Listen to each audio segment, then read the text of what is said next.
Ladies and gentlemen, welcome to episode 371 of the RVMan LP Exhibitions. And today, we're capping off Fabian's games of Mortal Kombat Complete with Mortal Kombat Trilogy.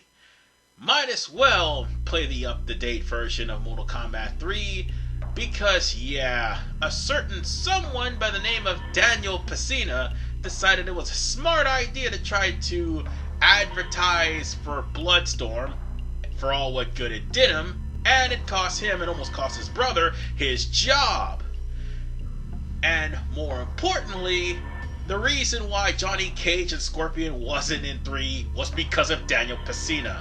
And now he's his replacement, Carlos Pesina, took over the role of Johnny Cage and Raiden. So there you go. So that's the case with Mortal Kombat Trilogy. And actually, that took about 2 updates in order for that to happen. Because, yeah, originally all these characters weren't there.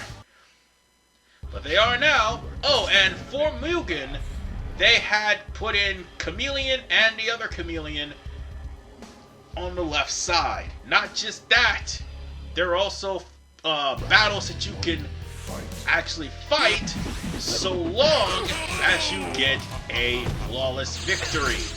And enough flawless victories, and if you manage to, jot down the code that was given from the flawless victories, you'll probably be able to fight either one of 4. Either one of the 2 Chameleons, Cyber Sub-Zero, or Aqua. For those of you who aren't too familiar with Aqua, I've played Mortal Kombat Ultra Revitalized. He's a character there, and he's probably one of the stupidest looking characters in the entirety of it. What the fuck is Kano doing? Oh yeah, I forgot he could do that in Trilogy. I really did. They gave Kano that move where he's a heat-seeking missile with his cannonball. I totally did not see that coming. Nor did I see that coming, either. Nor the choking. Nor me getting trapped in the corner. And me losing that round.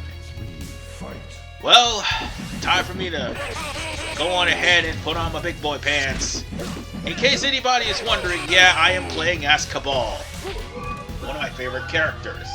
And you don't realize that Cabal is by far one of the most broken characters in the game. It's not that I play him because he's broken, I play him because that was the first character I played in Mortal Kombat 3. Oh, and here's another surprise. This stage actually had a stage fatality. Go figure! You get to watch your opponent literally drown in the riverbank. Haha, glorious. And this is a Borg edit, by the way. Fabian did most of the work, but Borg, he edited the characters and some of the stage fatalities. So, yeah, bear that in mind. I think Fabian did that too. No, I think that was a Fabian update, because originally Borg had him just waddle in the water and they just sunk to the bottom without having the cutscene. Fabian just recently added that cutscene. So yeah, there you go. And I'm just tearing apart Stryker. It is glorious. Although I couldn't make the screen a little bit bigger. I tried to. But this is what happened. And it's not really my fault. Oh, well, at least we can enjoy the game for the most part. And yes, we're back at the bottom of the pit. I visited this place enough in Mortal Kombat 1 last week. Now for this week. Oh, and yeah. Don't think I haven't forgotten about that fatality. It's the other one I didn't do. And the thing is, my controller was acting up, which probably would explain that jump cut very early on when we were about to get to the select screen. Yeah, my controller was acting up, and the run, yeah, I couldn't really use the run, which is why I didn't use the second fatality, because guess what button starts off that fatality? The run. So I haven't actually used the run at all. None whatsoever. But I was using his dash, though. And it's not that it's broken or anything. No, for some reason my controller was acting completely weird to the point where when I pressed the run button, it ended up going into the menu. And I had to reconfigure my controller multiple times. Well, I'll just send her to the Deadpool. No big deal. By the way, you can actually send people to stage fatalities with a single uppercut. Nice. Oh, this actually had an alternate version to its fatality. And if I would have pushed a certain button combination, instead it would have landed on the hook. No, instead the hook would have actually pulled up its charred body. And yeah, that would have been more than your carcass flying in acid. So yeah, I think this is the game that has that fatality in there. Or stage fatality. So we're taking on Sonya Blade. And the only reason why I did this, because when I recorded this, I was literally on my way to work. And I was like, fuck it, I'll just go on ahead and make it quick because I gotta head on to work afterwards. And sure enough, I made it quick. Yeah, you can probably tell that I actually know how to play Kabal. Well, sort of. See, the original Mortal Kombat 3 did not have damage, a max damage limiter. That's what I'm saying. Like, they stopped the combo and, more importantly, drain the run whenever Kabal uses a combo. They didn't have that in Mortal Kombat 3, so that dude can make infinites. UMK3, they tried to do something with that, but it made things worse, and even worse. Kabal had a fatality where he can literally kill himself, and it'll count as a fatality. I don't know why, but it was there in MK3. But yeah, there was that. And Trilogy all but fixed Kabal. Sort of. He's still a menace there. And he actually has 3 fatalities. Actually, no, most of the characters in this game has 3 fatalities. Aside from the inflation and also the scary face, which he's most infamous for, he also has a saw blade. That infamous saw blade that he normally pulls out is actually a fatality too. I didn't know that could happen. I didn't know that worked on the MK2 characters, but there you go.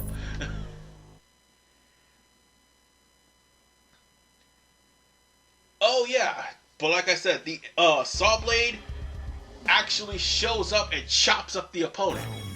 Even more so, Stryker has alternate versions of his taser. I should have discussed that earlier when I was fighting Stryker. And back here in the pit again. But yes, Stryker has alternate versions of his taser.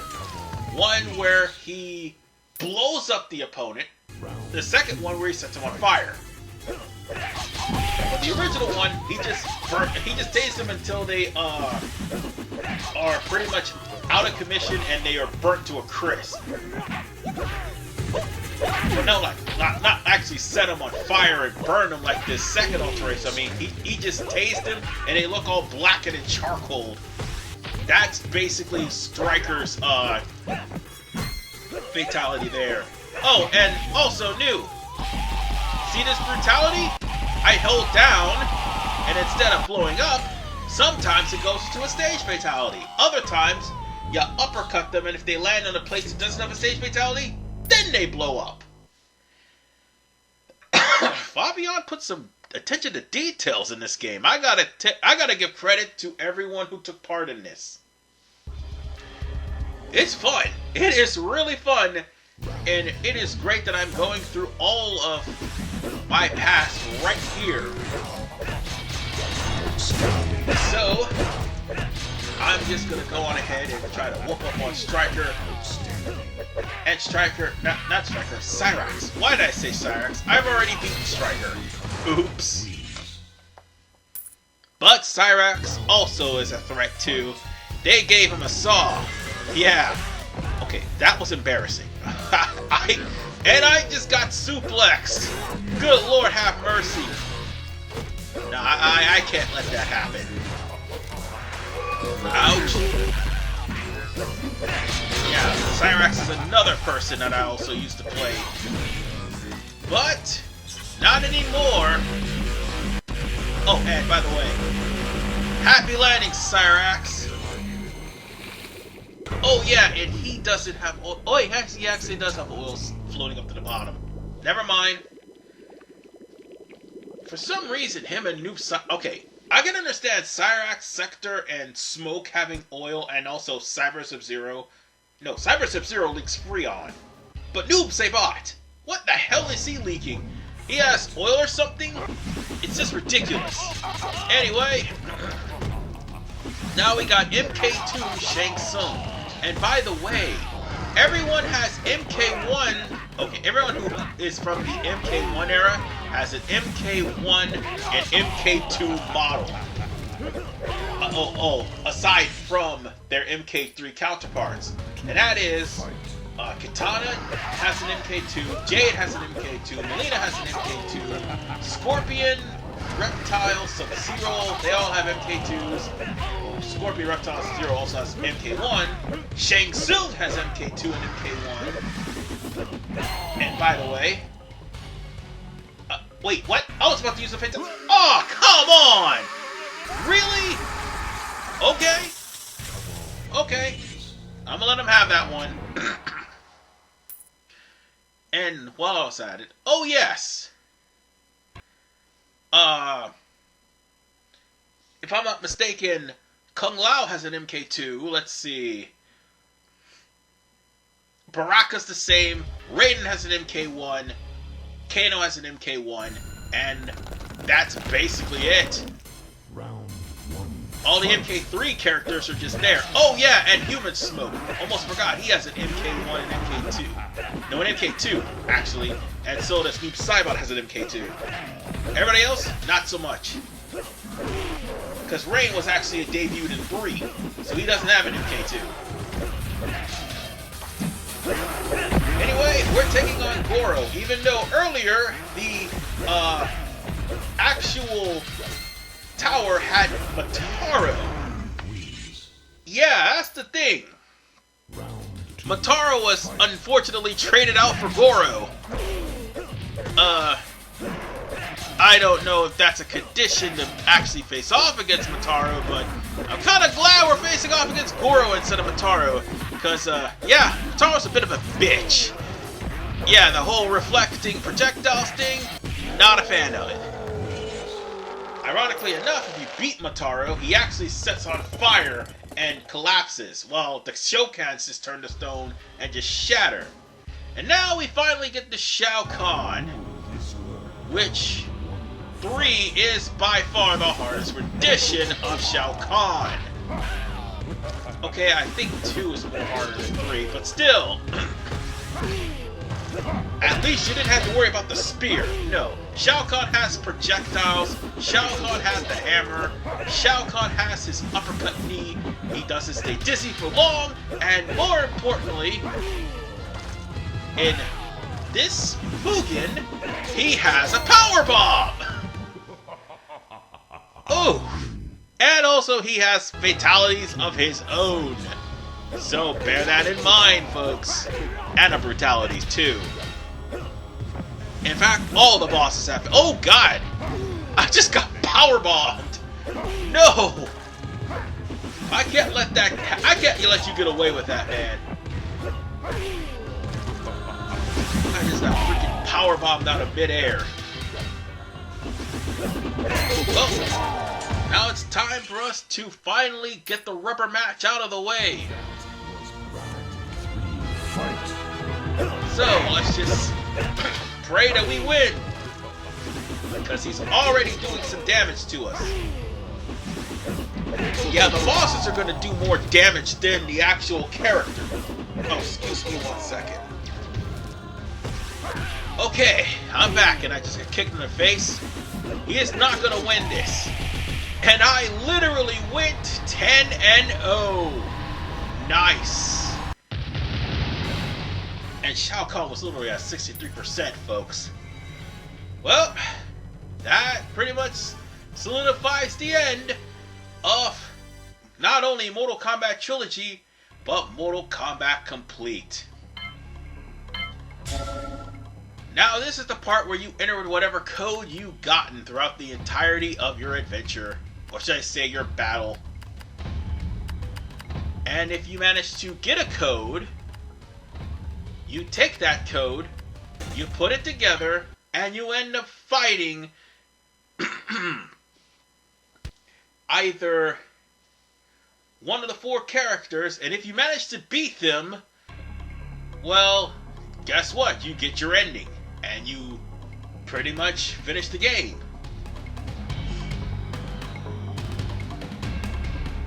So this is the ending right here.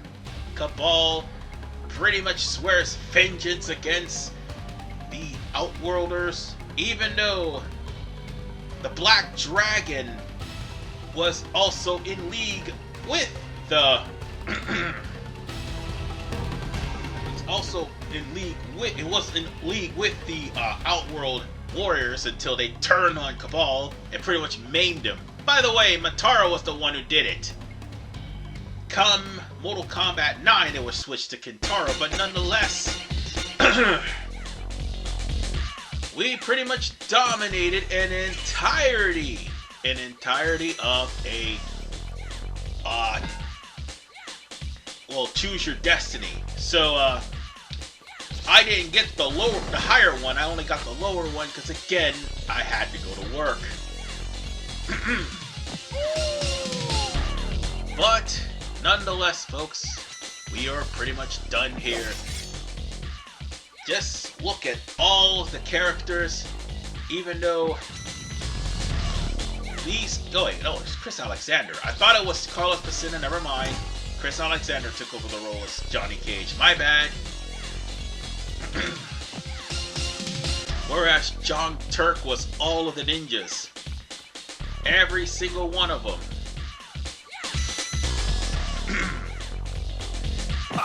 Including Shang Tsung. He's also Unmasked Sub-Zero.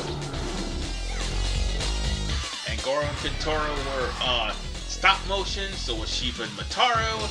And then there's Shao Kahn.